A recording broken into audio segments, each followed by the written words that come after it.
বন্ধুরা, শুধুমাত্র বৈশাখ মাস নয়, সমগ্র বছরের একটি অন্যতম শ্রেষ্ঠ দিন হলো অক্ষয় তৃতীয়ার দিন। কারণ এই দিনটি নামের মধ্যেই এর মাহাত্ম্য লুকিয়ে রয়েছে। অক্ষয়, যার কোনো ক্ষয় হয় না। আর এই পবিত্র অক্ষয় তৃতীয়ার তিথিতে সোনা রূপা যদি কিনতে নাও পারেন, তাহলেও বাড়িতে নিয়ে আসুন 5 টাকা মূল্যের এই একটি জিনিস। মা লক্ষ্মী চিরস্থায়ী হয়ে আপনার ঘরে অধিষ্ঠান করবেন। পরিবার ভরে উঠবে সুখ, শান্তি এবং সমৃদ্ধিতে। নতুন বছর অত্যন্ত ভালো কাটবে। নমস্কার বন্ধুরা, ভক্তিমূলক কথা চ্যানেলে জানাই আপনাদের সকলকে স্বাগত। আশা করছি আপনারা সকলেই ভালো আছেন এবং সুস্থ আছেন। সামনেই আসতে চলেছে অক্ষয় তৃতীয়া। সনাতন ধর্মে এই দিনটি অত্যন্তই গুরুত্বপূর্ণ। বৈশাখ মাসের শুক্লপক্ষের তৃতীয়া তিথিতে পালিত হয় অক্ষয় তৃতীয়া দিনটি। এই দিনটি কেনাকাটা করার জন্য শুভ বলে বিবেচিত। অনেক জায়গায় অক্ষয় তৃতীয়া আখ্যা তীজ নামেও পরিচিত। মনে করা হয় এই দিন সোনা বা রূপো কিনলে মা লক্ষ্মীর আশীর্বাদ লাভ করা যায়। বলা হয় এই দিন থেকে ব্যবসা শুরু করলে তা লাভজনক হবে বলে মনে করা হয়। এছাড়াও অক্ষয় তৃতীয়ায় গৃহপ্রবেশ করা, দান ধ্যান করা ইত্যাদি কাজও অত্যন্তই শুভ বলে বিবেচিত হয়। এই তিথিতে সমস্ত পাপ নাশ হয় এবং সমস্ত ধরনের সুখ লাভ করা যায়। এই দিন কোনো দান পুণ্য করলেও তার ফলও অক্ষতই থাকে। আজকের পর্বে আমি আপনাদের সঙ্গে শেয়ার করব এই বছর অক্ষয় তৃতীয়া কবে পড়েছে, পঞ্জিকা অনুসারে তার পূর্ণাঙ্গ সময়সূচি। অক্ষয় তৃতীয়ায় অনেক বাড়িতেই মা লক্ষ্মী এবং গণেশ ঠাকুরের পূজা করা হয় এবং হাল খাতা হয় তার পূর্ণাঙ্গ সময়সূচি এবং গঙ্গা স্নান কখন করবেন ইত্যাদি সমস্ত বিষয়ে আজকের ভিডিওতে আমি শেয়ার করব। তাছাড়াও আমি বলে দেবো এই বিশেষ তিথিতে আপনারা কি কি জিনিস বাড়িতে নিয়ে আসতে পারেন এবং সোনা রূপা বা বহুমূল্য ধাতু অনেকের পক্ষেই কেনা সম্ভব নয়, তার বদলে আপনারা মাত্র সামান্য 5 টাকা খরচ করে কোন বিশেষ জিনিস আপনারা নিয়ে আসতে পারেন, যার ফলে আপনাদের অঢেল সম্পদ এবং সুখ প্রাপ্তির যোগ তৈরি হবে। তাই আমার সকল বন্ধুদের কাছে একটাই অনুরোধ করব যে আজকের পর্বটি একদমই স্কিপ না করে সম্পূর্ণ দেখবেন। দেখার পর যদি ভালো লাগে তাহলে অবশ্যই একটি লাইক করবেন এবং কমেন্টে লিখবেন জয় মা লক্ষ্মীর জয়। এবং বন্ধুরা অবশ্যই ভিডিওটি শেয়ার করবেন আপনাদের নিকট আত্মীয় স্বজন এবং বন্ধু বান্ধবদের সাথে। চলুন বন্ধুরা, এবার আপনাদের জানিয়ে দিই যে এই বছর অক্ষয় তৃতীয়া কবে পড়েছে। অক্ষয় তৃতীয়া পড়েছে ইংরাজির 10ই মে 2024, বাংলার 27শে বৈশাখ 1431 শুক্রবার দিন। তিথি শুরু হচ্ছে শুক্রবার সকাল 5:45 থেকে। তিথি সমাপ্ত হবে শুক্রবার শেষ রাত্রি 4:51 পর্যন্ত। অক্ষয় তৃতীয়ার দিন অনেক বাড়িতেই মা লক্ষ্মী এবং গণেশ ঠাকুরের পূজা করা হয়। পূজা এবং হাল খাতার সময় হচ্ছে 10ই মে 7:35 থেকে 10:12 মধ্যে, আবার 12:48 থেকে 2:32 মধ্যে। রোহিণী নক্ষত্রযুক্ত বৈশাখী শুক্লা তৃতীয়ায় গঙ্গা স্নান ও দানে অক্ষয় পুণ্য অর্জন হয়। এই দিনটি যে কোনো শুভ কাজ করার জন্য সব থেকে উপযুক্ত। বিয়ে, গৃহপ্রবেশ এবং উপনয়নের মতো যে কোনো শুভ কাজ অক্ষয় তৃতীয়ায় যে কোনো সময়ে করা যায়। এই দিনটি এতই শুভ যে এই দিনে কোনো শুভ কাজ করার জন্য পঞ্জিকাতে শুভ সময় দেখার প্রয়োজন পড়ে না। এই দিনে যে কোনো সময় যে কোনো শুভ কাজ করা যেতে পারে। এই দিনে কুবের দেবকে দেবলোকের অধিপতি নির্বাচন করা হয়। মনে করা হয় যে অক্ষয় তৃতীয়ায় সোনা কিনলে ও কুবের দেবের পুজো করলে সংসারে সুখ ও সমৃদ্ধি আসে।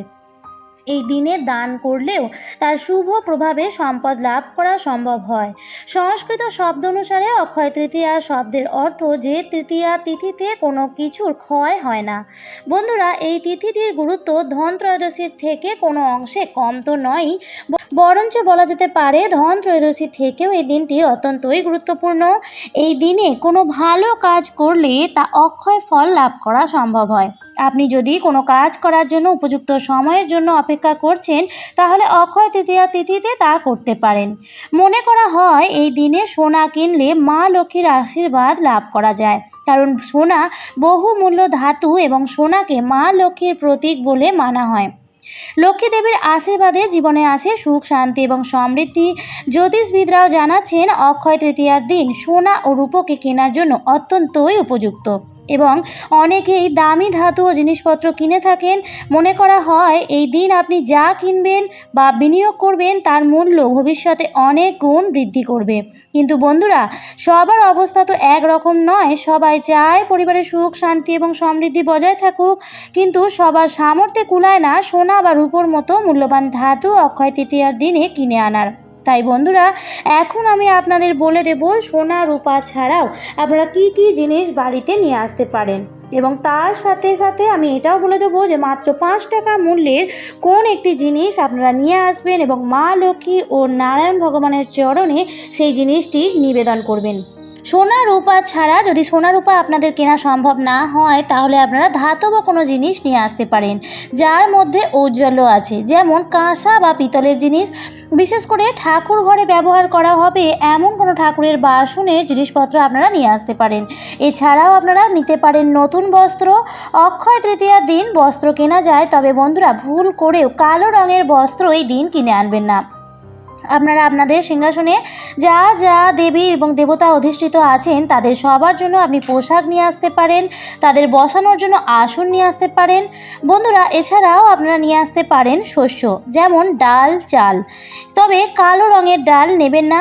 এই দিন আপনারা চাল ডাল কিনতে পারেন, তবে ডালের মধ্যে মুগ, মসুর, ছোলার অথবা মটর এই সমস্ত ডাল কিনতে পারেন, কিন্তু কালো ডাল কখনোই অক্ষয় তৃতীয়ার দিন কিনবেন না। এছাড়াও বন্ধুরা, এই অক্ষয় তৃতীয়ার দিন আপনারা ঘি কিনতে পারেন। ঘি অক্ষয় তৃতীয়ার দিন কেনা অত্যন্তই শুভ হিসেবে গণ্য করা হয়, এবং সেই ঘি দিয়ে মা লক্ষ্মীর সামনে একটি প্রদীপ জ্বালান, ফল পাবেন হাতে নাতে। এছাড়াও বন্ধুরা, রান্নাঘরের কিছু জিনিস আছে যেগুলি অক্ষয় তৃতীয়ার দিন কেনা অত্যন্তই শুভ। আপনারা বাড়িতে এই দিন আনতে পারেন এলাচ, গোটা ধনে। এছাড়াও এই দিন আপনারা জলের পাত্র কিনে আনতে পারেন। এখন বৈশাখ মাস চলছে, তাই বৈশাখ মাসে জলের পাত্র কেনা বা জলের পাত্র দান করা অবশ্যই জলপূর্ণ অবস্থায় অত্যন্তই ভালো। তাই আপনারা জলের পাত্র কিনতে পারেন। আপনারা মাটির বাসনও নিয়ে আসতে পারেন অক্ষয় তৃতীয়ার দিন, তবে ভুল করেও লোহার কোনো জিনিস কিন্তু অক্ষয় তৃতীয়ার দিন বাড়িতে নিয়ে আসবেন না, এর ফলে হিতে বিপরীত হবে। বন্ধুরা, এই অক্ষয় তৃতীয়ার দিন নারকেল কেনা অত্যন্ত শুভ। নারকেলকেও মা লক্ষ্মীর প্রতীক হিসেবে গণ্য করা হয়, তাই যদি সম্ভব হয় অক্ষয় তৃতীয়ার দিন একটি নারকেল কিনে আনুন এবং সেই নারকেল দিয়ে নাড়ু তৈরি করে মা লক্ষ্মীর উদ্দেশ্যে নিবেদন করে সকলকে প্রসাদ হিসেবে বিতরণ করুন। দেখবেন এতে মা লক্ষ্মী অত্যন্তই প্রসন্ন হবেন। বন্ধুরা, অক্ষয় তৃতীয়ার দিন আপনারা দশকর্মার দোকান থেকে নিয়ে আসবেন 5 টাকা মূল্যের জব। বাড়িতে নিয়ে আসার পর ভালো করে বেছে নেবেন যেন তার মধ্যে কোনো রকম নোংরা বা ফুটো বা পোকা না থাকে। ভালো করে বেছে নিয়ে যে জবটি সামান্য গঙ্গার জল ছিটিয়ে শুদ্ধ করে একটি পানের উপর মা লক্ষ্মী এবং নারায়ণ ভগবানের উদ্দেশ্যে সেই জবটি নিবেদন করবেন, এবং অক্ষয় তৃতীয়ার পুণ্যতিথিতে মা লক্ষ্মী এবং নারায়ণ ভগবানের পুজো অত্যন্ত ভালোভাবে দিয়ে দেবেন।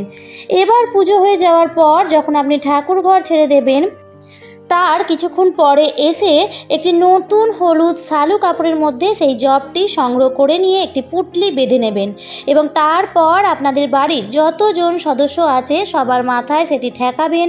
বিশেষ করে যিনি বাড়ির আয়কর্তা তার মাথায় সেটি ঠেকাবেন, এবং আপনার ঠাকুর ঘরের যে সিংহাসন আছে সেই সিংহাসনের উত্তর পূর্ব দিকে সেই পুঁটলিটি রেখে দেবেন।